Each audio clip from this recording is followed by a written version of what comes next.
Conversations for Health, dedicated to engaging discussions with industry experts, exploring evidence-based cutting-edge research and practical tips. Our mission is to empower you with knowledge, debunk myths, and provide you with clinical insights. This podcast is provided as an educational resource for healthcare practitioners only. This podcast represents the views and opinions of the host and their guests and does not represent the views or opinions of Designs for Health, Inc. This podcast does not constitute medical advice. The statements contained in this podcast have not been evaluated by the Food and Drug Administration. Any products mentioned are not intended to diagnose, treat, cure, or prevent any disease. Now, let's embark on a journey towards optimal well-being, one conversation at a time. Here's your host, Evelyn Lambrecht. Welcome to Conversations for Health. I'm Evelyn, and today I'm joined by Robert Yang, leading expert in digestive wellness, hormone restoration, and performance nutrition with over 27 years of clinical experience. Welcome, Robert. Thanks for being here. Well, thanks for having me. I'm really looking forward to our conversation today. In this episode, we'll explore the intersection of sports performance and functional nutrition when it comes to both elite and developing athletes. If you have kids, if you work with parents, and obviously everyone does, this information is going to be so valuable. We'll also talk about labs that Robert uses with athletes, pre, intra, and post-workout nutrition, traumatic brain injuries, and much more. So Robert, what is lighting you up this week? Well, always reading research, being a little bit of a nerd, but I'm actually working on my second book. Nice. And it's going to be overall in terms of the gut microbiome and basically maybe the running title, something to do with bloat, those kinds of things. I get quite a few clients, elite athletes to general population where they're really just struggling with digestive issues. And so I really want to encompass it from a multifactorial point of view, from not just what you're eating and supplements, but things like breathing and your lifestyle and even your dining experience. Those kinds of things all matter in the context of healing someone's gut. I love that. That's super exciting. And there's so much new research every single day. I'm always saving articles, to read later, and I don't always read them later. But that's very exciting, and good luck with your book. Looking forward to that. Thank you. Appreciate it. In addition to what I mentioned about Robert before, he's an internationally sought after presenter on a variety of topics on nutrition, gut health, and performance enhancement. He's an advisory board member for Titleist Performance Institute, the National Pitching Association, and the USDA's U.S. National Development Program, where he's also the team nutritionist. He consults with elite professional athletes from the XGames, NFL, NHL, MLB, AVP, PGA, LPGA, and European Tour. It's a lot of acronyms. Yes. What a resume, Robert. Can you share more about your journey? How did you get into sports and performance nutrition and get to work with such elite associations and athletes? Yeah, I came out of school, and all throughout my career at university, I was in fitness and health and fitness just because that was my sort of own itch. But I also started to work with different athletes when I was in college. And once I graduated, I thought, okay, all I want to do is just work with elite athletes, professional athletes. But of course, as I got into the industry, I got everything other than a professional athlete, general population. And I took this really route of doing a lot of corrective exercise early in my career. And so basically what that entailed is working with people and managing spinal pathologies like disc derangement, spinal stenosis, those kinds of injuries, frozen shoulder. And in the meantime, I was always advising and recommending nutritional changes and supplementation to deal with the pain or inflammation. And so it sort of depends upon now in my career what hat I'm wearing, so to speak. So sometimes an athlete will get my name and I'm just strictly the nutritionist. So they have their team of a golf coach and a strength and conditioning person and a massage therapist, mental coach. And then other times I have the strength coach hat. So I'm doing that, but I'm also in charge of their nutrition, supplementation, doing lab workups on them to really optimize their recovery and managing inflammation and those types of issues. So it really depends upon where I'm at. But I do enjoy both aspects of things, doing the nutrition part of it, but also the strength and conditioning. And so I see both sides of it. So I'm not just looking at it from the outside going, oh, well, that particular athlete is doing, Olympic lifting or they're doing endurance training. Like I basically know the ins and outs of it and what kind of training effect that they might be seeking depending on where they are in their periodization of their program. Very cool. Thank you. I want to actually dive into the juiciest part of the conversation first. And this is the reason that I really wanted to interview you on the podcast. So we had a meeting a few months ago with my manager, Heather, because we're in San Diego, and we were talking about her kids' sports. And you shared some really interesting tidbits with us regarding long-term athletic development. And I just thought, okay, everybody needs to hear this information. So can you tell us more about what this means? What's the big picture that you want parents and coaches and healthcare practitioners to understand about this?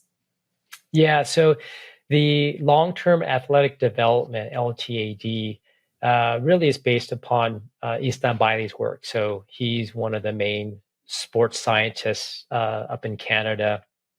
And they have a really excellent program. And so they have sort of stages of their training. And really, the crux of the program is developing the training program depending on the athlete's needs on their stage of development. So I think I remember from our conversation that we had a while back with Heather, I believe her daughter was playing soccer. So course, if you are in the UK, overseas, yes, we're talking football. I always correct myself because when I'm teaching internationally, people are like, Rob, it's not soccer. I go, yes, I know. I have to change my brain thought process. So football. And with young athletes, they are constantly going through changes. So physically on a structural level, on the musculoskeletal side of things, because they're growing, but they can be going through hormonal changes. And in terms of the long-term athletic development, I think the easiest way that I can try to convey this is that my youngest son, he was surfing for the national team for U18. And so one of the things that you always have to look at when you're looking at junior athletes is their chronological age, but also their biological age. And so if I use my son example, he was U18. So there was 3 surfers representing the US and El Salvador, and he was one on the West Coast, and then there was his teammate on the East Coast. Now they're both 18, but the kid from the Florida, from the East Coast, he was 6'3", about 180 pounds, whereas Kai and my son was probably at that time 5'4" maybe, and maybe 120 pounds soaking wet with a wetsuit. So you can imagine there's this huge discrepancy in terms of the biological age, because this kid had a full grown beard and everything. And Kai was he's just a late bloomer, so to speak, on the physical end of things. So in that context, you cannot train these kids the same, even though they're the same chronological age. And so really you're looking at the needs of that particular young player, whether they're female or a male. And one of the things that you're looking at is their growth spurts. So that's what we call peak height velocity. And typically on average, most kids go through 2 growth spurts. So a girl would probably go through a little earlier than a boy, maybe 6 to 9 years old. And then they go through a second growth spurt later. And so you want to pay attention to those things. So that's one of the things that I have a lot of my parents do, is just every day, like you can pick end of the month or just the first day of every month, just go measure your daughter or your son. and you'll see a trend. And you classically hear this, oh my gosh, Tommy came back after summer. He looks like he grew 6 inches. And literally they have. So their body is transforming almost on a daily basis. So you have to account for that when it comes to their training programs. So tell me a little bit more about during a growth spurt, you're training your athletes differently, right? Can you expand on what that means in practical terms? So I alluded to the fact that you want to measure the height of your kids as they're growing, so you'll know when they're going through a growth spurt. And so if we give that sort of example of Tommy who grows 6 inches, in 3 months over summer, there's a drastic change. So their bone turnover is going like crazy. So for example, if I, for whatever reason, will do blood work on a young junior, sometimes people will freak out because their alkaline phosphatase will be 350. Well, if it's an adult, obviously we're going, okay, what's going on? Maybe there's some type of bone cancer, something going on. But for a young kid, you know that their just bone remodeling is just going at basically a very, very fast pace because they're growing. And so their bones are going. So if you think about a guitar string that you string taut, that they're basically their connective tissue. So their tendons, their ligaments, their musculoskeletal structures, they're being run taut. So in many cases, as they're going through growth spurts, muscles, yes, they are changing, but really there's a concept in strength and conditioning. We say muscles are stupid in a sense, or on different aspects of whatever avenue of health fitness you're involved in. And the reason why we say that is because the nervous system is what controls the muscles. And so because these kids are going through just a rapid change in their musculoskeletal structures, you want to be able to just access and train that nervous system as much as you can.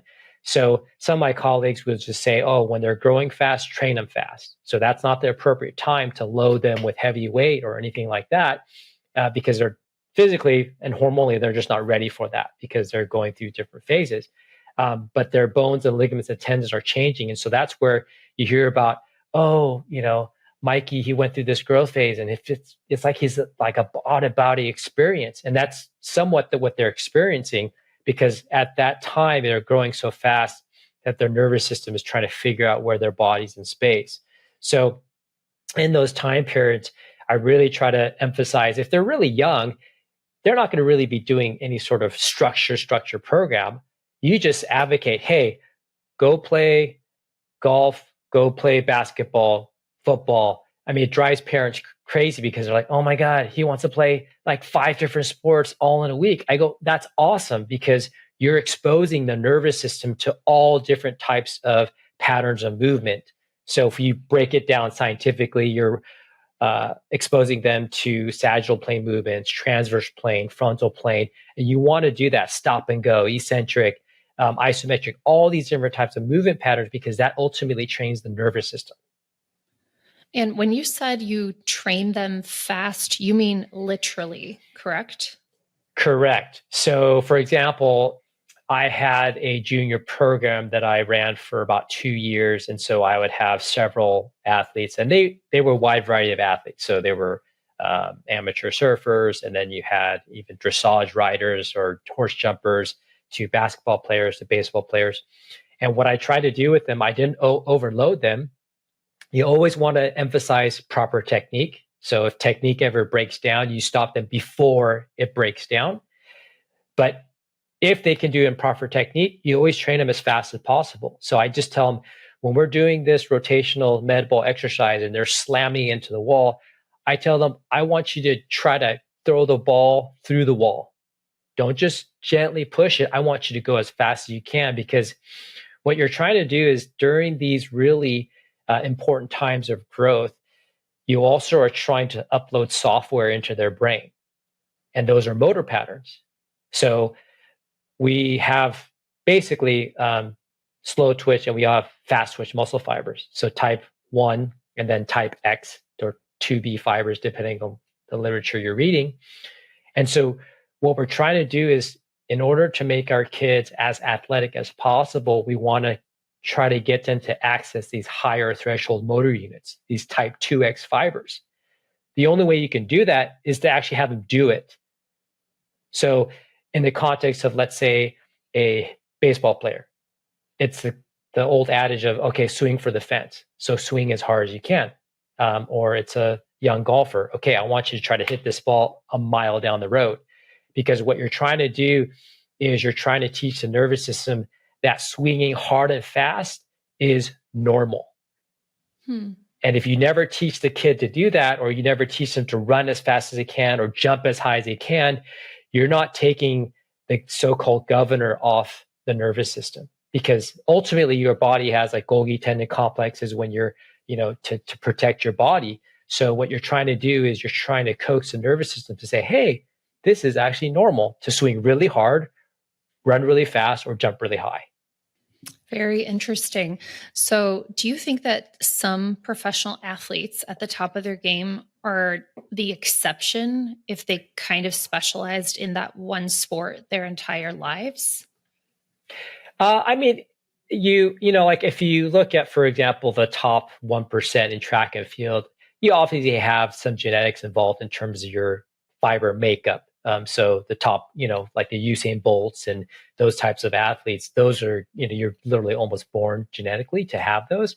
But I think what people can get from some of this information we're talking about is you really want to try to tap into the nervous system. So I think one of the observations anecdotally that we're making with a lot of these athletes. So for example, with a lot of the guys that are long drive champions. So these guys, their professional job is to hit the ball as far as they can.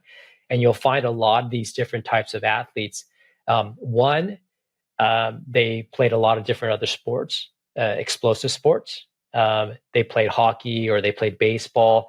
And some of my colleagues, they find that sometimes they actually are switch hitters. So for example, you'll find some of the really good athletes that are very powerful, and they may swing the golf club righty, but they pitched lefty, or they played hockey lefty, or they played tennis predominantly left-sided. So it's sort of the opposite side training concept that we have. But I think the biggest thing that people can get from this conversation is when the kids are young, really expose them to lots of different types of sports because it really accesses different parts of their nervous system, and allow them to swing for the fence, allow them to hit the ball out of bounds. It's okay.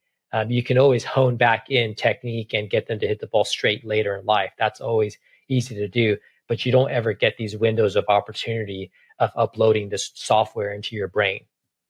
Very interesting. So during those growth spurt phases, nutritionally, what are you focusing on versus maybe other times? So, I mean, I always sound repetitive when I say this, but it has to start with a foundation of hydration.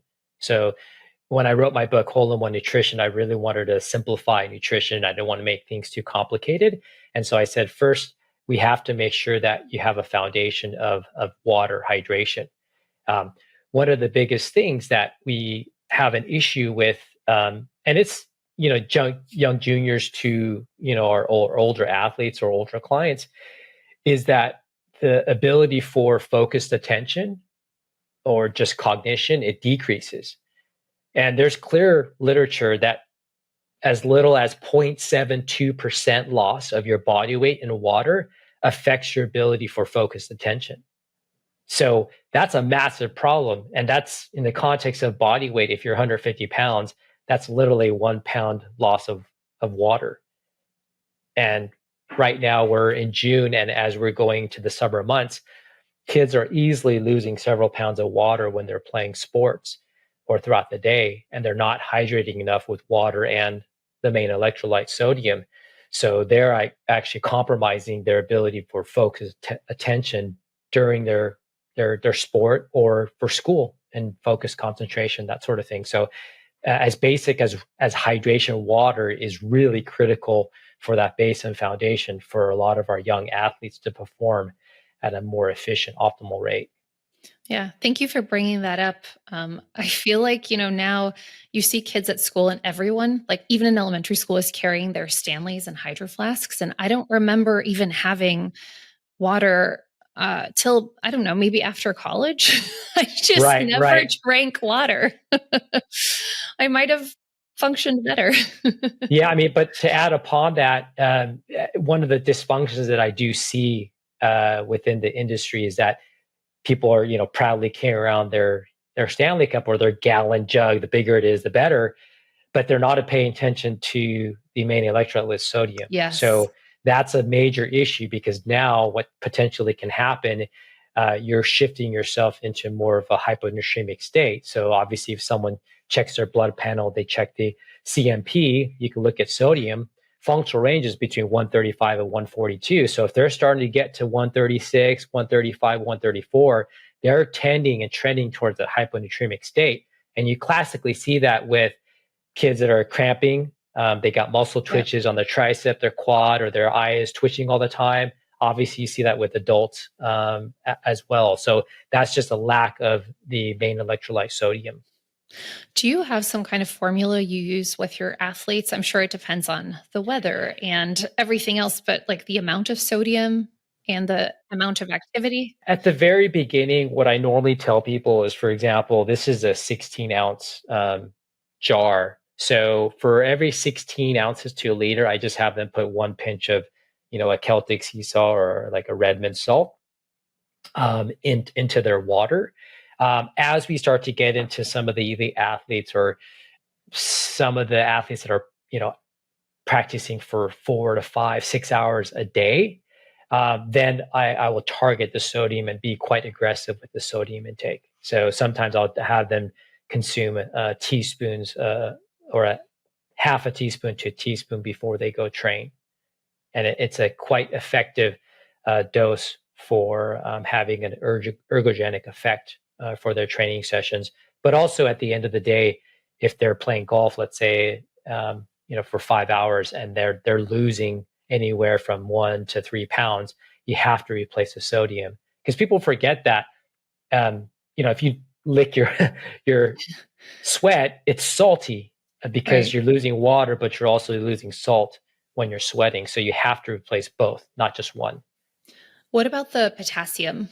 I mean, I'm a fan of using, Mhm. electrolyte packets. I don't usually use just salt because I feel like I'm getting enough in my food, but also that's me. I'm not, I'm not an athlete. So I mean, obviously, potassium does matter to a certain degree, but what I find, and I mean, you just look at some of the studies where they've actually collected the sweat from subjects, and 99% of the loss of electrolyte is sodium.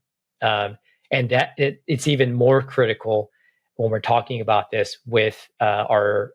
It doesn't matter if you're a young athlete or if you're older. If you have blood pressure that's low, so 120 over 80 is normal, but oftentimes I see a lot of females that are like a 95 over 65. That's way too low. It's not talked about enough in the industry. They're always concerned about being above 120 over 80, but being too low is also a problem as well because now you're not getting the hyper or the perfusion to other parts of your body, like your brain and your gut or your phalanges and your metatarsals, your basically hands and feet. So people like that with low blood pressure, they're constantly cold even though it's warm out. So you have to get enough sodium in there first to figure out, okay, how much does that impact someone's blood pressure? And oftentimes things like dizziness, nauseousness, those type of things, they go away once you start to get the right amount of salt within their system. yeah, excellent points. Thank you. I want to go back to the question about the nutrition during the growth spurts. So first part was Mhm. hydration. What's next? Yeah, hydration would be the first thing, and then protein would be the next one because uh, most kids don't eat enough protein. Now, because they're young, they can kind of get away with it in the sense that they're like a sponge. They're like absorbing nutrients because of they have probably the right amount of acids and enzymes, but the protein intake is not nearly enough. And we will see this quite a bit with with the national team, where the national team, the earliest is like 14 or so, and then they all the way work up to 18. And then when they're at the elite amateur level, that's more 19 and above.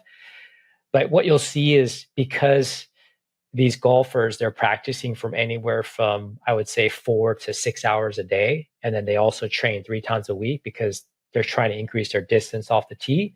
A lot of these kids are in a very catabolic state. And obviously then on top of that, they're just going through their normal growth process. So the amount of protein that these kids need, it really needs to be emphasized. I want to dig more into the protein amounts specifically, because I know it's controversial right now in a sense, right? Or everybody's talking about how we need more protein, but Right. can you talk more about what your thoughts are on general protein requirements, what you recommend, like per, gram per either kilogram or pound of body weight, Right. and then in athletes, and then also going back to the growth spurt part, do you recommend increasing the amount during that time? Yeah, so I would say for general population, I would say probably 0.75 grams of protein per pound of body weight. So just to do the math really easy, if you weigh 100 pounds, that's 75 grams of protein per day. Whereas if they're in a growth phase or they just have heavy training, then I would say gram per pound of body weight would probably be ideal down the road. Now, I have a different thought process to this because whenever I'm working with a client or an athlete, I have them journal their food for 7 days before they see me. If they don't do that, then I'm not going to see them. So I use an app where they just basically have their phone, and everybody has their phone with them 24/7. So they just take a picture of their food and then they post it to their journal, and I can see that from Monday through Sunday.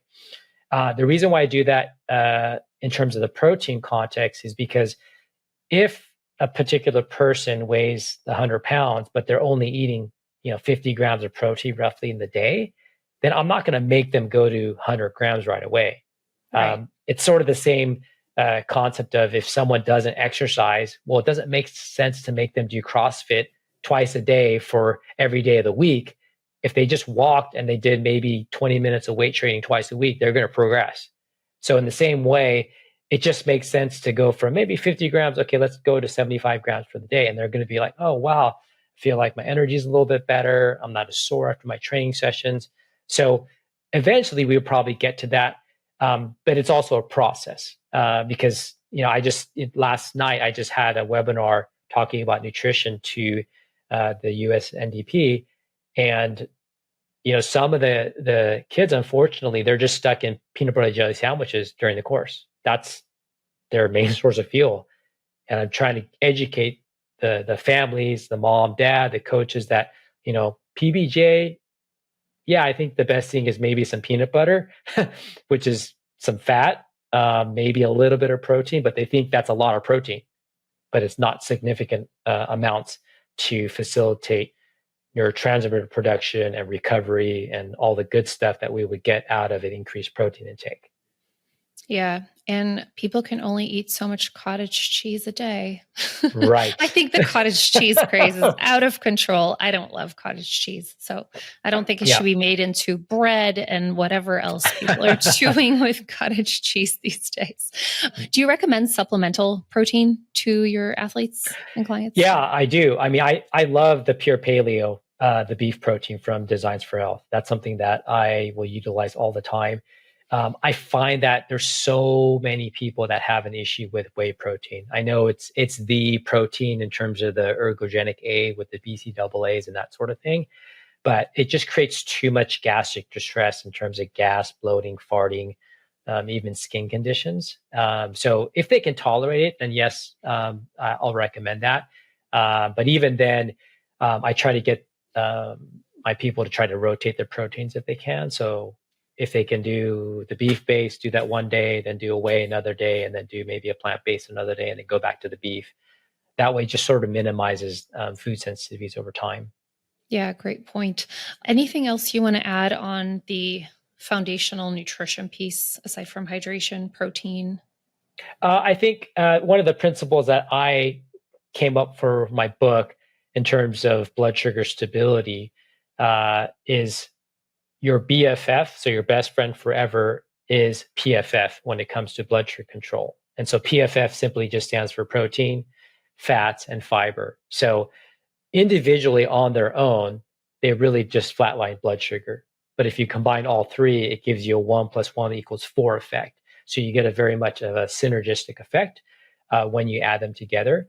And that's just a starting point. Obviously, if you have someone that really needs to gain weight, they're not gaining weight, then at that point, obviously, you have to strategically add in some carbohydrates, some blood glucose elevating carbs to facilitate recovery at the appropriate times. But it's a good foundation for people to work off of. And then they can kind of tweak it from there, depending on what their goals are. Great.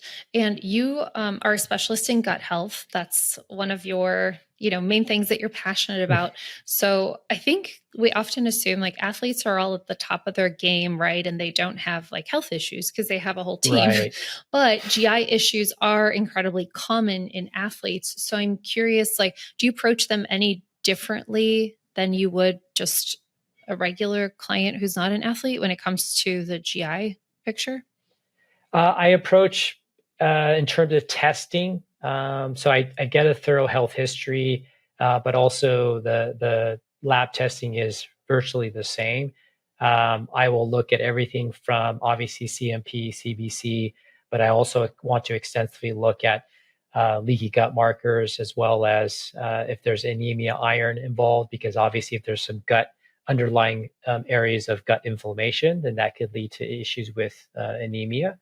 And then also looking at specific inflammation markers like HSCRP, homocysteine, and then looking at obviously their thyroid as well as their sex hormones. And in many cases, you can get a lot of clues to if a athlete is struggling with some GI issues. Obviously, they would come to you, and I've had some very elite athletes come to me with, "Hey, Rob, I heard you help so-and-so with gut stuff. I really need your help because I'm having diarrhea several times throughout the day. Like, I don't know what's going on," that kind of thing. So if that's the case and it's chronic, then obviously at that point and moving forward, you're concerned about malabsorption for some of these athletes, whether they're athlete or non-athlete.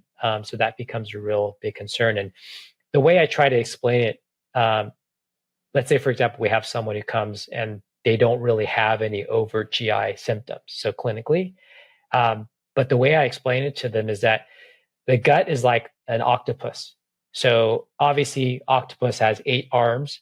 And so the octopus could be eating or grabbing a fish over here. Over here, it can be playing with a sea anemone. Another arm could be grabbing a lobster. I don't know what else. But in the same fashion, the gut microbiome via the gut-brain axis, these different axes can affect many different parts of our physiology. And we know that through research, and I'm speaking to the choir when it comes to that. But, for example, I had one person who had really bad eczema to the point where they will wake up bleeding because they're itching their skin when they're sleeping and they just don't realize it. And this person had some major gut things going on. Obviously, there's some food sensitivities involved. So obviously there's a gut skin axis, and then we also have the gut brain axis, gut liver axis, the list goes on. And so I think that's where I can explain to them where the gut really impacts them. And I think really what it hits home to the athletes is regards to inflammation. So obviously I'm over here and you're over there. So there's a border between us, the computer screen, let's say. So obviously that would be like your intestinal lining. So in the context of leaky gut, it should be a closed border. It shouldn't be open. But when it's irritated, it gets opened like this. And then now what happens is whatever is happening over here, whether I'm eating McDonald's or organic food, or I'm taking Toradol or anti-inflammatories, that goes straight into the bloodstream where you are in your sacred territory. So that the only thing that should be going to where you are things like amino acids and glucose and fatty acids. So that's where alarm bells, whistles go off. You get this increase in the pro-inflammatory cytokines like TNF alpha, IL-6, and now you have inflammation running amok. And wherever there's a little spark, maybe they're struggling with a golfer's elbow or tennis elbow, or maybe there's some shoulder stuff going on. It only promotes that inflammation and doesn't allow that particular musculoskeletal structure to heal. Since you brought up the anti-inflammatories, I want to touch on the NSAIDs because they are used pretty ubiquitously, right? And they're prescribed by doctors in addition to other medications. So can you speak to how you handle that when you're working with someone? Yes. So at the elite level, and we're talking about obviously some professional athletes, as well as even on the collegiate ranks. And I always tell my athletes, I'm here to help you as much as I can to the best of my ability. So there's never any judgment on my end, because people always approach me, say, "Oh, Rob, you're anti-antibiotic or you're anti-NSAIDs." And I say, no, they can, they're helpful if they're needed. But what's happening with some of the athletes are they're in sort of a rock and a hard place, so to speak, because one, you might have a young guy who's triple A, he's a pitcher, and he really has to finish out the season so that he can get signed a contract to the majors. Well, he might be suffering from some elbow inflammation or maybe some shoulder issues. So he may take an anti-inflammatory, a very powerful one, Toradol or whatever one they choose to give him, so he can finish out the season. So I say, look, don't hide it from me. Just say, "Hey, Rob, I'm going to just bite the bullet. I'm going to take this because I got to finish out the season. I'm doing it really well. I think I'm going to sign a 5-year deal." I said, "That's fine. Just let me know so that I can give you some different nutrients to help counteract the effects." Because we know with all these anti-inflammatories, one, there's a gut inflammatory effect, gut irritation, but also there's undue stress on the liver as well as the kidney. So these guys are taken on a daily basis, sometimes several times throughout the day. So in that context, I'll say, look, I want you to take these nutrients to counteract some of these effects moving forward. What are some of the nutrients you're referring to? So I would say glutamine would be one that would be very, very helpful. Obviously, it's very helpful for feeding the mucosal cells, but it has very much of a protective effect on the gut lining. And I don't think you can be very conservative on the doses, especially when some of these athletes are taking powerful anti-inflammatories on a daily basis. So I will go from anywhere from probably 5 grams at the minimum 3 times a day to possibly 10 to 12 grams 3 times a day, if not higher than that sometimes. Obviously, the gut uses a tremendous amount of glutamine, so it doesn't barely, any of it makes it to the bloodstream for other things. So that's where it can have a really good protective effect for some of these guys. And then I'm sure you're also considering nutrient depletions, right? Oh, yeah, absolutely. Yeah. So normally the blood work typically shows up where things like vitamin D are still low. So I think on the vitamin D aspect of things, it's still not really addressed because I constantly see people with low vitamin D. So there's a lot of, talk about it, but no one's actually doing anything about it. With supplementation or digestively. And then the other ones are folate and B12. And so those are the things that tend to be quite low in a lot of these different athletes. Yeah, I want to talk a little bit more about lab panels. So you mentioned some of the blood markers and then the GI, the stool test. Anything else that you're regularly running with your clients? Yes, so I will run an extensive anemia panel. So most people will run maybe a ferritin and then they run a fasting iron and then they'll look at red blood cells, hemoglobin, hematocrit. But I think it needs to be more detailed because you can miss some things. So obviously tissue saturation is really important to look at. And one of the big factors besides being low on iron is if people have too much iron. And that's really an issue. So that's why I always look at ferritin. So if it's above 100, I'm going, okay, what's going on? Is there too much storage iron or is there some acute phase reactant going on? And then looking at tissue saturation. So that's above 35%. I'm going, okay, what's going on? Why are you storing too much iron? Or if there's too much iron circulating? Because the way I explain to people is that obviously most people know about anemia, like, oh, I have too little iron. And obviously for our female athletes that are maybe having heavy menstrual cycles, that's always something you have to look at. But I tell my athletes and my older clients that are struggling with musculoskeletal issues is that if you have too much iron, it's like living on the coast where I'm at. You have my truck, and I'm at the beach almost every single day. It's like rusting out your bumper and your whole chassis of your car because you have too much iron in your system. So it's rusting out tissues. And that needs to always be looked at, even for females as they obviously finish their cycle. Older athletes, they do and they can be predisposed to that. So it's something that needs to be addressed.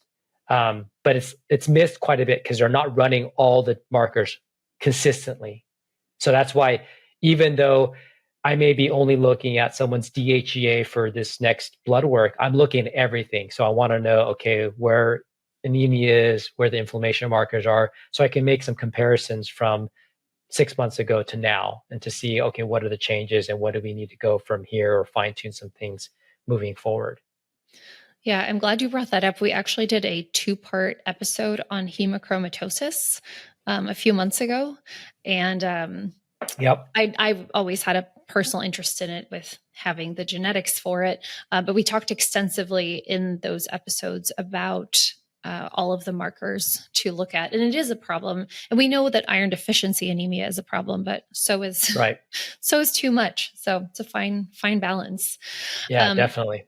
I want to talk a little more nutrition strategy and supplements. And I'd love to hear about some of your go-to nutrients pre-workout, intra-workout, and post-workout. And I know that's such a general question because you're working with so many different sports and different ages and different seasons of training, but any kind of general advice you can share? Yes. I've been using amino acids since about 1998 in high dosages. I learned about this a long time ago from one of my mentors, Dr. Eric Serrano. It's in nutrition and fitness, it's sort of like fashion. Things go in cycles. So obviously everybody's all about, I think, colostrum 6 months ago. And then like right now it's a big thing on creatine. Right. I mean, the first time I used creatine. Yeah. I mean, I used creatine the first time in 94. Right. I remember when EAS came out with it. Anthony Almada, who was the co-founder or founder of EAS, friend of mine, and it's just kind of, I chuckle because it's like fashion, like bell bottoms are in this month, and then skinny jeans will be in the next month. But I think where you can utilize amino acids, pre-intra. Is where I really like to use it, is you would use amino acids, especially for morning time. So if you have someone that trains early in the morning and they just are not going to eat a big breakfast, or they're not going to eat anything at all to train an empty stomach. I don't have a problem with that, but I think that's where amino acids can be really helpful, because if they wake up at 6 a.m., they're drinking and their amino acids at 6:30, they're at the gym at 7. If you take a product with a combination of, and most EAA, so essential amino acid products, have also BCAAs in it.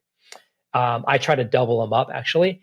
But if they start consuming that maybe 15 minutes before they get to the gym as they're driving, within about 15 or 20 minutes, because these amino acids are not peptides, not bound together, they're broken in the individual pieces, we know through research, you get super physiological doses in about 15, 20 minutes. So if that's circulating around in your blood, one, your muscles can use it as a fuel source. So I find that one, the work capacity goes up. They're able to push a little harder during their sessions.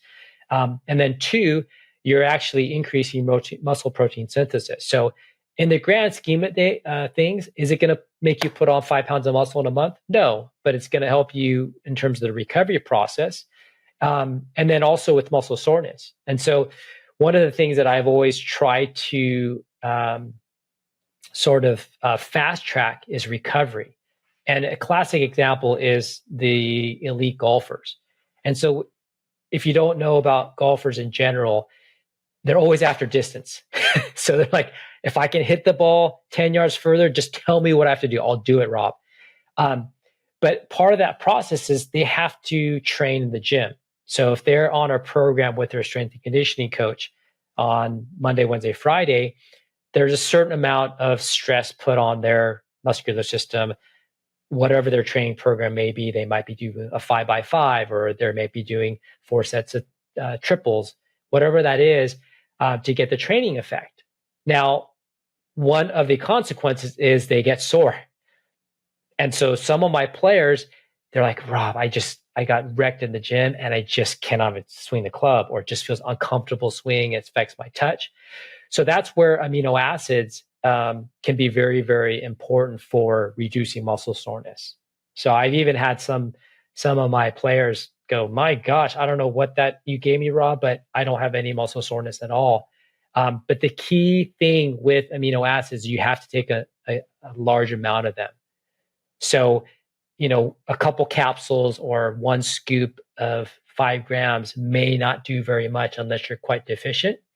So normally at the low end, I like people to start with about 0.12 grams of amino acids times their body weight.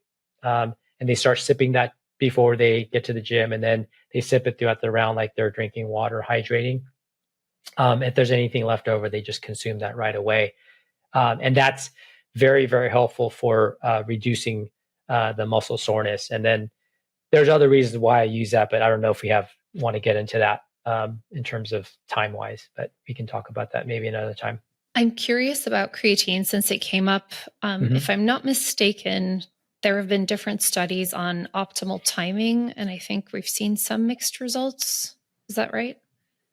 I think there's a little bit of mixed results. I've always advocated as much as possible, if you can take creatine post-exercise, I think there is a benefit to that, because you get somewhat of a glycogen depletion depending on what type of training program you just did. But your body is in a state of where it can absorb it a bit better. I think one of the big problems with creatine, though, is the side effects that people get. And the main one is the GI side effects. So intestinal hurry, as they say in Europe. So obviously diarrhea is part of the problem. So I find that you have to hydrate enough for that. And that's where it comes down to that base foundation of hydration. Of my recommendation is half your body weight ounces of water, because one of the mechanisms by which creatine is working is to shuttle water inside the muscle tissue. But if you don't have the raw ingredient for water, then you're not going to have that proper shuttling. But I also think it helps the assimilation so that people get less GI distress if they drink the right amount of water. And I do hear that for those people who get the GI distress, which I don't hear it that much, but you work with a lot more athletes, but that once they, increase their water intake, that after like a week or so, they don't have that issue anymore. Yeah. I mean, I think 5 grams, probably it's less likelihood of that now that I think about it. Cause back in the day in the early 90s, it was 20 grams loading or 30 grams loading for 5 days. And then you go maintenance of half that dose. So in the higher dosages, I think that's where we would notice some of the GI distress. So maybe 5 grams is pretty minimal. My feeling is that if someone has a very low animal protein diet, then they're probably going to get a pretty whopping good effect from creatine. Like I take creatine, I'm like I notice maybe some very minimal effects because I have a pretty good a base foundation of animal proteins. But someone who's been, vegan for a while, or they're more plant-based, they have a little bit of fish a couple times a week, they're probably going to go, whoa, I feel a massive effect because they just don't have creatine from their diet. Great. Thank you for sharing that. So any other tips, tricks, anything else you want to share on workout timing and different nutrients and or supplements? I think when you talk about nutrient timing, intermittent fasting is a big popular concept.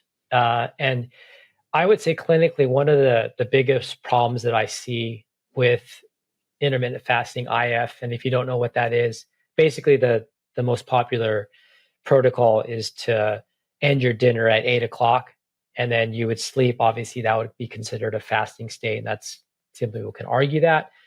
And then you skip your breakfast, and then you would basically start your first meal or break your fast at noon.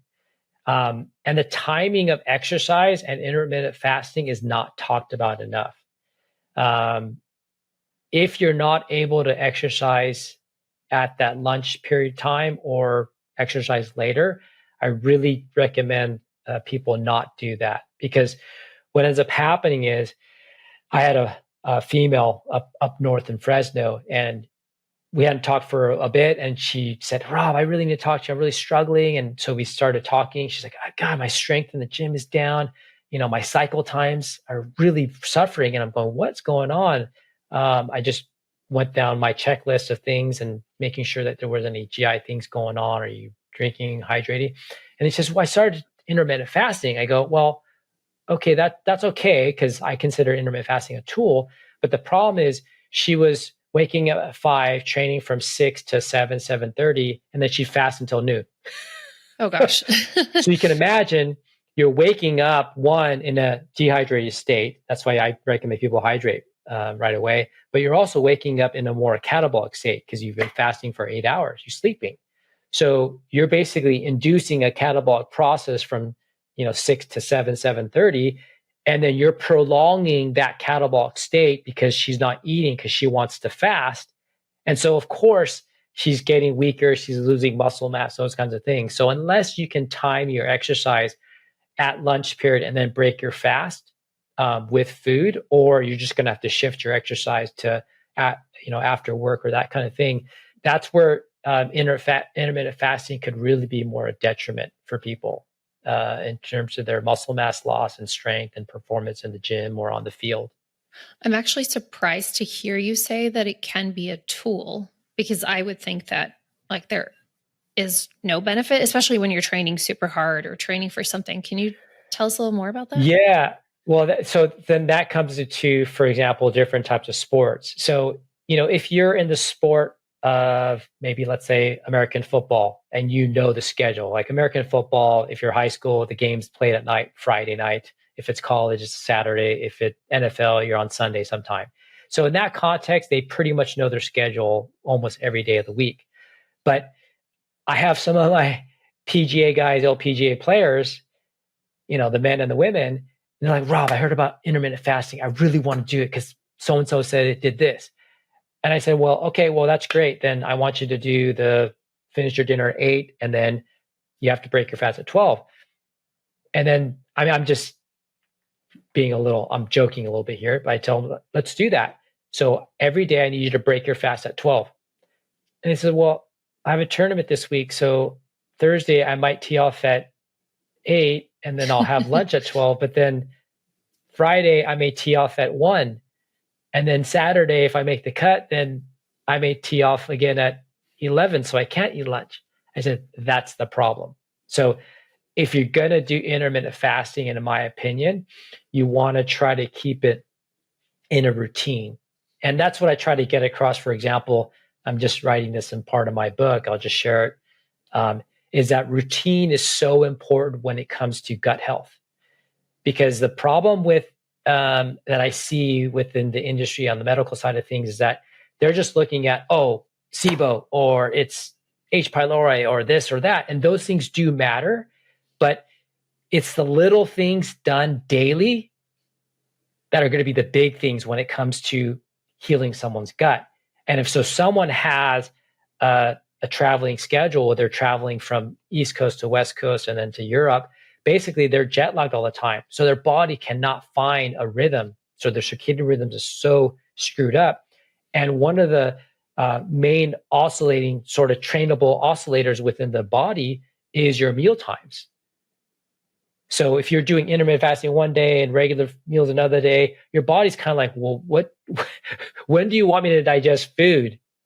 And so that's where routine can be really, really important in the context of healing someone's gut over time. And you just need to tell the body, look, this is when I wake up, this is when I eat, and then this is when I exercise, and this is when I go to bed. And your body's like, hey, okay, I'm good with that. I'm easy with that. So do you actually ever recommend it, or is it only like, can it ever be helpful, or is it only when somebody comes to you and they say they want to do it, and then you say, okay, we'll do it this way? Yeah, I mean, I'll tell you my personal experience. I've been playing around with intermittent fasting since 2010. One of my colleagues, we were speaking at a conference, John Berardi. He was Oh, a yeah. big Precision JB. Nutrition. I Yeah, trained with him a long time ago and love right. him. Yeah, so he's a 6 meal a day guy. So when we were training at Gold, I was like, John, what are you doing? And he's like, what are you doing, Rob? And he's like, I'm fasting. I'm like for just the detox? He goes, no, I'm fasting every day for the last 6 months. I'm like, what? So anyways, that got me intrigued. He goes, Rob, you should try it. Let me know what you think. So I've been playing around since 2010.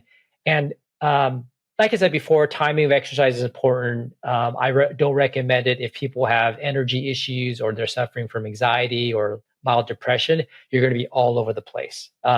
So those are the times where I don't really recommend it. I'm starting to go away from it just because I'm finding that for myself, I'm not able to eat enough food for protein for recovery from my training and my surfing and those kinds of things. And then what I'm finding also is that sometimes it's affecting someone's GI tract to the detriment. Now, clinically, I do find some people, they just kind of gravitate towards that because they don't want to eat, because anything they do eat, they just feel like they're 6 months pregnant. So that doesn't mean it's effective. It's just a band-aid approach to dealing with their symptomology at that point. So I tell people, look, okay, let's just do that. That's fine. But we definitely need to find the root cause of why you're getting bloated with every single food that you eat. And obviously there's some icebergs to determine that are causing that going on. So yeah, I mean, if anything, it can be a tool if it works for someone, but it's not for everybody. Thank you for sharing that. And then, so we talk about pre-workout a lot and post-workout a lot, but what about intra-workout? I mean, I think most people probably don't need anything if they're just working out, but if you're talking about an athlete who's doing perhaps a longer endurance event or who's competing the entire day, can you share some strategies when you work with athletes like that? Yes. And I would actually disagree somewhat with that. Even if someone was like a 60-year-old, and they just go to the gym to prevent osteoporosis because they're osteopenic and they're kind of on the borderline, amino acids, that would help a tremendous amount for them to put muscle mass on. Because one of the things that you're seeing in the literature is it's not just about calcium and magnesium and the minerals. You also have a certain amount of protein intake to help facilitate the osteoblasts and those kinds of things in terms of bone remodeling. So I think other parts of the population could actually drastically benefit. But then, hold on. So in that person, you would say both pre-workout and during workout? So what the idea behind doing it pre and intra is this. So for example, if we just take someone that wakes up at 6 and then they're going to see a trainer from 7 to 8. That's like very common with a person I work with. So in that context, a lot of people say, I don't want to eat because I just feel like I'm going to puke when I go train. So I said, that's fine. So I want you to go and you're going to get your canteen or whatever. You're going to mix up 2 scoops of amino acids, or sometimes 3 scoops, so 10 to 15 grams. You're going to put your salt in there. So at that point, I would probably utilize half a teaspoon to a teaspoon. We play around with that. They would shake that up with the appropriate amount of water, and then they're going into their car and they're sipping this. So they get through probably maybe a quarter of it to a third of it before they get to the gym. And at that point, it's circulating in their system. So at that, during the training session for that 60 minutes or the kind of the 45 minutes or so of the meat and potatoes of the workout, they're actually be able to push harder. And then the benefit is that they're recovering by the time they're driving home, and then they can eat a good breakfast at that time. So you're actually already instigating the recovery process because it's within the blood at that point, and it doesn't require any digestion. So that's why it's ideal in and around whether it's weight training or running or whatever their activity is. Okay. And I also want to talk about carbs a bit, because all of our conversations these days are around protein. We know that carbs are also very important.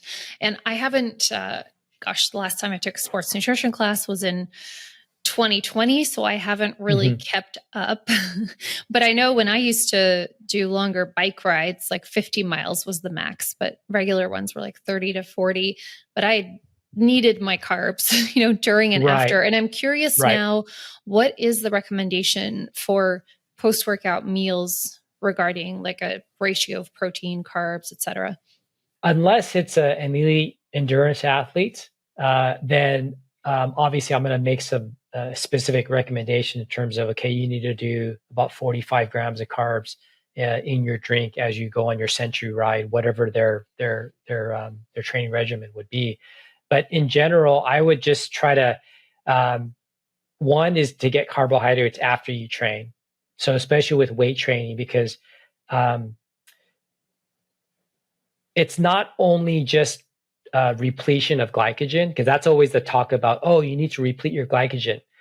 Well, you're not going to completely deplete glycogen. It's very difficult to do that unless you're going to be doing hours upon hours of training. But it has a little bit of effect of that. But the reason why I recommend carbohydrates post-exercise is the change in the hormonal milieu. So in strength training, in general, depending on what the intensity and the volume is like. So basically, we're talking about the reps and the weight that you're performing and how many sets you're performing overall. Normally, as you start training, obviously the stress hormone cortisol goes up because of the stress. But if the loads are heavy enough, you also get a concomitant release of testosterone, male or female. Now, obviously, absolute amounts is probably going to be higher in a male and female, but you do get a rise. Now, as you finish the training session, one of the things that you want to do is you want to keep the testosterone level higher, but you want to drop the cortisol. Because remember, the cortisol, as I talked about that woman who was doing intermittent fasting in the morning and not eating for 5 hours, the cortisol is a catabolic hormone. So we want to drop that. So that's where carbohydrates can really help to drop the cortisol levels as insulin comes up. And that's what was not happening with that particular person that was doing intermittent fasting. So I think that's where carbohydrates can really help with the recovery aspect on the hormonal front. And that's what's not talked about. Everybody's obsessed about, well, that doesn't cause, glycogen repletion. And as long as you eat carbs, 2-3 hours later, then that's going to help. Well, it does help, but you also want to get that hormonal change as soon as possible. So that's where the carbohydrates can be effective. And sometimes I say sandwich your carbohydrates before and after a training session. So sometimes people feel like, oh, if I have some carbohydrates in my prior meal to my training session, I feel like I definitely have a better work capacity. And some people I find they're like, Rob, I don't notice any difference. And some people are just frank, like I feel worse when I have carbs before I train. So I just train protein fats before I train, and I don't do anything else other than that. So in general, I would say that's usually my recommendation, where we do carbohydrates definitely post. And then, if I have a young athlete who is just losing weight all the time, then of course we're probably going to get some type of carbohydrate all throughout the day, just because it's a fine line of walking. If they have too much protein and fat, then at that point they're full all the time. They're actually full. So at that point, those type of athletes, we need to increase their carbohydrates so we can increase their appetite. Where, general population clients we're dealing with, I'm just craving sugar all the time. I'm craving carbs all the time. So we need to help with the satiety point. So that's where I would recommend more PFF for the most part. Yeah. It seems to me like the general population overeats carbs, but I sort of feel like in our industry, like in our bubble, I think people are probably like carb phobic again, Yeah, I think it's kind of finding a little bit of a middle road, but I always go back to, well, what's your activity level? Right. If you're an attorney and you're sitting for 12 hours a day and you only train twice a week with a trainer, you don't need that many carbohydrates, right, especially if you're on the overweight side of things, in general. Yeah. Yeah. Thank you for sharing that hormonal aspect to it. So we talked about a lot of basic, I guess, quote unquote, basic nutrients. Mm-hmm. I know you also use a lot of GI nutrients with your patients because that's a big focus for you. What about things like adaptogens or aside from the basics, what are you using with your athletes? Well, and when you talked about adaptogens, again, I try to go to more of the foundational basic things versus ashwagandha and all these other like American or Korean ginseng. And one of the main ones that I don't think is emphasized enough is the essential fatty acids. So obviously we're talking about omega-3s. So the docosahexaenoic acid, DHA for short, and icosapentaenoic acid, EPA. And it's interesting because we have, at the tip of our finger, social media of, just the extremes, right? We have vegan and carnivore. And then you also have people that say, oh, you need to use fish oils. And then you have people that, no, it's going to cause rancidity and it's going to cause inflammation. And these people say, no, it causes an anti-inflammatory effect. And if you look at just the amount of data on the benefits of fish oil, it's just overwhelming. There's only maybe a few different studies where, there's a possibility of rancidity in the body or increasing peroxidation in the body. And that's a whole nother story. But that's where I think fish oils can be a great benefit. And so the way I think about it, and I'm always, I'm looking at my computer screen, I have my whole desktop is just PDF of all these different articles. And with fish oils, when we're talking about the adaptogenic effect, is that fish oils do increase the stress resiliency in people at the brain level, at the HPA axis. So that's where I feel like with omega-3s, it's really something that's not emphasized where people could really take benefit. And then you can, like at the top of my head, I came across research that omega-3s help with the reduction of H. pylori. So if I get someone on a GI map and they're test positive in H. pylori, well, what we know about H. pylori, it causes massive inflammation, decreases your HCl production in your stomach. So you have to deal with that, but it also, you have to try to put the fires out, so to speak, in terms of inflammation. And so that's where the omega-3 index comes into play on the lab work. So that way I can look at, yeah. So that's why I look at DHA, EPA, I look at the AA EPA ratio, the arachidonic acid EPA ratio, because then at that point I can go, hey, it looks like you haven't been taking fish oils. Well, yeah, Rob, I kind of been forgetting the morning one. I just take it at night, and I see it all the time.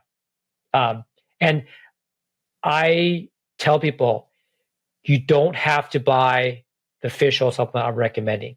Okay, you can get it through your fish, but I tell them you got to eat 1 to 2 cans of sardines or herring or mackerel or salmon every day, and then they're like, oh, well, I think it's easier to take the supplement. So, I mean, I know some people that they eat a can of sardine almost every day. I'm like, okay, then you might not even take fish oils.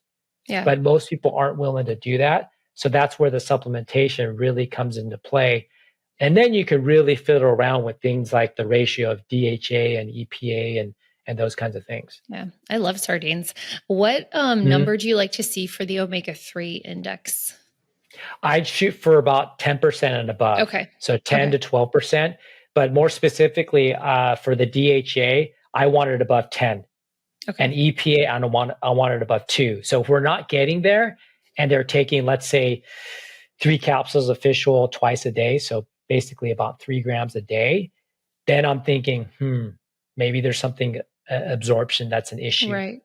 So, like you look at GI map and sometimes their steatocrit level is above like 15%. So then I'm going, okay, we got to go back and reassess what's going on with your GI and maybe you need some bile acid, that kind of thing. Yeah. And there are liquid fish oils that are very high dose as well. Yeah. 3 grams in a teaspoon. Yes. A little easier. That's true. Oh, Any other thoughts on that before I move on to our final topic? I think that's where I'm going back to the gut. And I'm not saying everything stems from the gut, but one thing that I try to explain to people in regards to some of the groups of clients that say, oh, my adrenals are shot and I'm adrenal fatigue. And obviously we can talk about that and the semantics of the name fatigue. But I tell people that there's one thing about mental, emotional stress or physical stress. So you're an attorney and they're working, 16-hour days and they're also training for a marathon. So those are stressors, but at least when they go to bed, they're getting rest and they're not consciously thinking about those things. So they actually can get some rest. But the gut is different because your gut is always being regulated by your body. So it's trying to create that homeostatic balance. But when you go to bed, if you have an overgrowth, whether it's a microorganism of H. pylori or Klebsiella, or if it's Blastocystis hominis, or if it's Candida overgrowth, when you should be sleeping and resting, your body's trying to deal with that overgrowth. And so what ends up happening is your sleep is not restful sleep. And so that's why I tell people, look, if you're trying to balance out your adrenals or your progesterone, your estrogen, or for a guy, getting the testosterone levels up, if you have these underlying gut things going on, it's like you're wasting your cortisol, you're wasting all your stress hormones to deal with the gut issues. But if you deal with the gut issues, a lot of that other stuff falls away. That's such a great point. Yeah, I'm glad you brought that up. The last thing I want to talk about with you is traumatic brain injuries. Yes. So I know this is very common, unfortunately. So I'm curious, what nutrients, protocols do you consider essential in supporting athletes who've had a TBI, either recent or in the past? Yes, it's a very important topic. And we talked about this earlier. In terms of TBI, most people, and I'll say, hey, have you had any falls or anything like that in the paperwork when I'm working with a client? And they go, no concussions or anything like that. And I tell people it doesn't have to be a concussion. So technically, a TBI is a jostling of your brain inside your skull. So when you think of it that way, you think about, well, 6 months ago, someone rear-ended me and like my neck was sore, and or for me, if I'm surfing, I hit the sand, I'm like, oh my gosh, I feel like I got my head wrung. Those are small TBIs. So you can imagine with young athletes that are slamming into each other with their helmets or on the ice hockey or whatever they're doing, that's a lot of TBIs that are going on.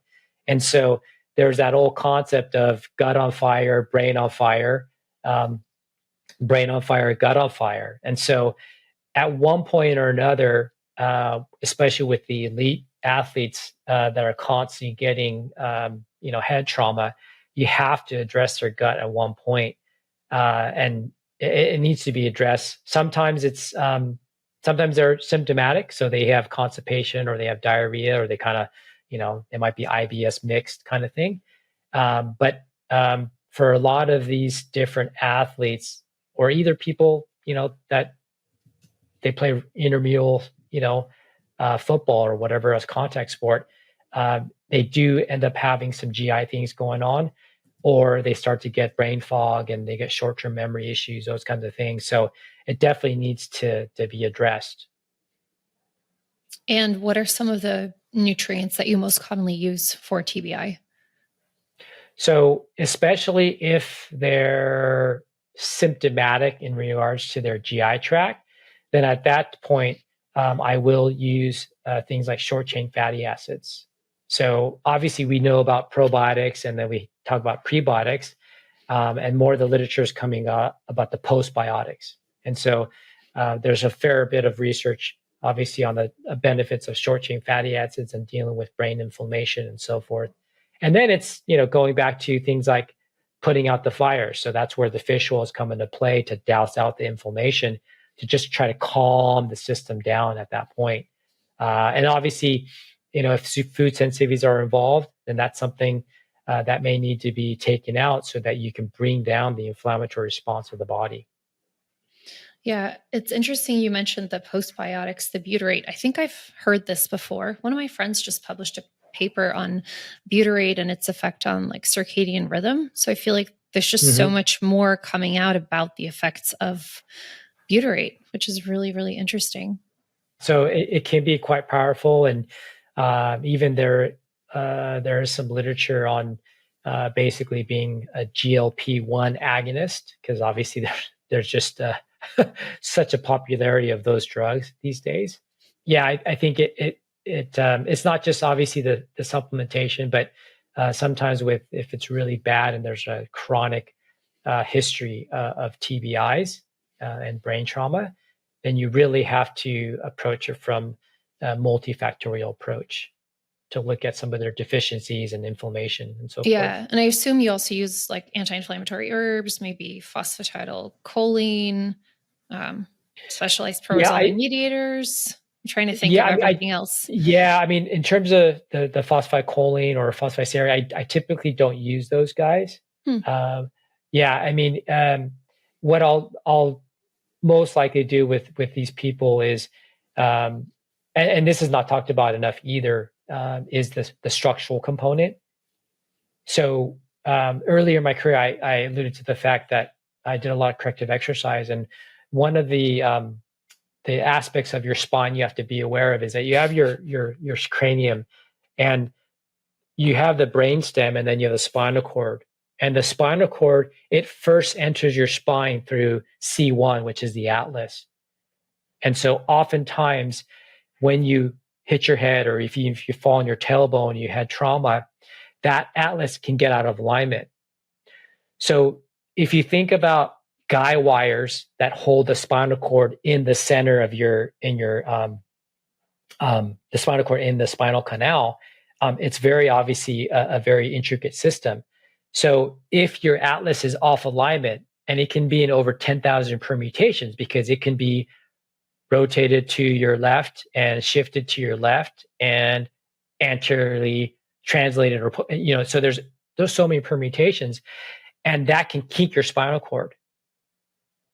So from a structural point of view, and there's some tests that I do to see if their atlas is out of alignment, then that needs to be addressed, because that can affect everything from C1, C2, all the way out down to your sacrum and even to your feet. So I've actually had people had excessive pronation in their feet, and we find their atlas out of alignment. I go to have them corrected, come back, and their feet normalized to a couple degrees. Yeah. So it's not just, gut and internal, like you have to rub it where it hurts kind of thing. So there's a structural component that needs to be addressed as well. And so those are the things that I try to look at, and I obviously have to refer out for that. But we have to address those things moving forward, because if you never get them aligned, then they're going to continue to have issues moving forward.